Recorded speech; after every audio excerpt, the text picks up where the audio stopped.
In this lecture, we're going to explore how to create a rich text block. A rich text block is a block that allows you to write content with formatting. It's the equivalent of adding a tiny MCE editor. You can make text bold and italicized. This shouldn't be confused with a text area field, as text area doesn't allow for formatting. To get started, I've provided some starter files in the resource section of this lecture. Download it and unzip the contents inside the blocks/app directory of our plugin. There should be a folder called Rich Text Blocks with a single JS file. If you open this, you'll find that I'm just importing some components and registering a new block. This code won't work because we aren't importing it. Why don't you give that a try? Pause the video and try importing this so that Webpack can process it. Welcome back. If you were able to do this, then that's great. If not, that's fine as well. Let's do it together. Open the app/index.js file. This is where we import our blocks.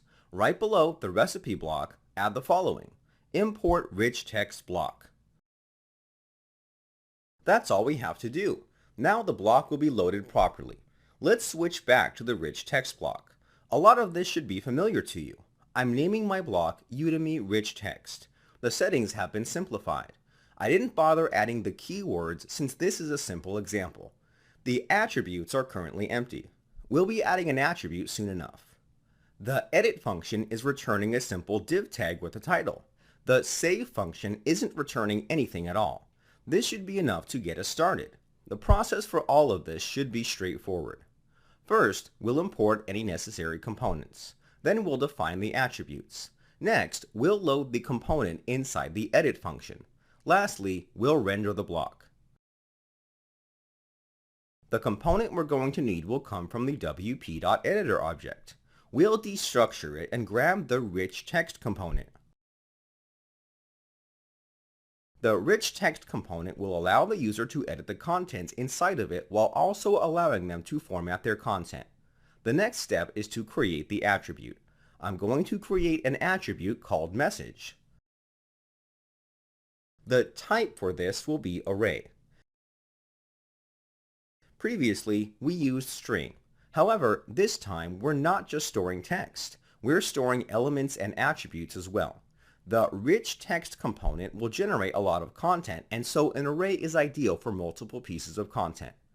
The source will be children. Once again, the content generated will be complex. When WordPress is extracting the data from the content, it will need to grab everything. This includes text, elements, attributes, and anything that is nested.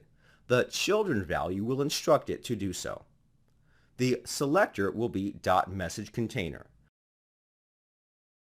This element doesn't exist, but we'll be creating it soon enough. The attribute is now ready. Let's move on to the edit function. Right below the h3 element, add the rich text component. The rich text component requires quite a few attributes. In the resource section of this lecture, I provide a link to the rich text component documentation. Here you'll find information on the various attributes you can set and even some examples. There should be an ES5 example if you're using ES5. Feel free to read up on this page to learn more about this component. Let's go back to our script. The first property we'll set is the tag name property. Set this to div. This will be the element that's wrapped around the content inputted. You can set this to an h3 tag if you want the content to be a title. It's a very flexible component. A div tag will do for our purposes. The next property is multiline. Set this to p.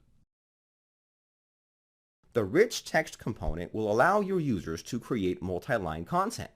Whenever a user presses the Enter key on their keyboard, then this will determine how that content is broken down. By default, this will use a line break, but I prefer to use paragraph tags for better formatting. The next property is placeholder. Make this translatable and set it to add your content here. The next property will be onChange. Just like the other components, this will be triggered when the user changes the content. Set this to an arrow function that will call the props.setAttributes function and update the message attribute with the new value. The last property we'll set is the value property. Set this to props.attributes.message. This one should be straightforward. It's the value or content inside the component. That should finish things up. Let's move on to the save function. We won't have to do much to get this to work. It's as simple as displaying the attribute. Why don't you give this a try? Pause the video and try displaying the content from the rich text component. Welcome back. If you were able to do it, then congrats. If not, that's fine as well. Let's do it together. Inside the function, I'm going to return a pair of div tags. I won't be applying the class as Gutenberg will do it for us. Inside this div tag, I'm going to add the h3 tags with the message we had in the edit function. This is not necessary, but I like to add it for consistency. Lastly, I'll add another pair of div tags with the props.attributes.message inside. Make sure to apply the message container class since that's what we specified inside the selector property for the attribute. That should do it.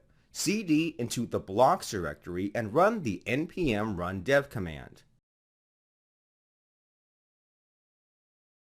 You shouldn't see any errors so far. Once you have that compiled, go ahead and create a new recipe post. If you were to search for the rich text component, you should see it appear with the title and icon. Select the component to add it onto the editor. It should appear without a problem. If you check the console, then you shouldn't see any errors. Now try editing the content area. You can input anything you want and even add multi-line content.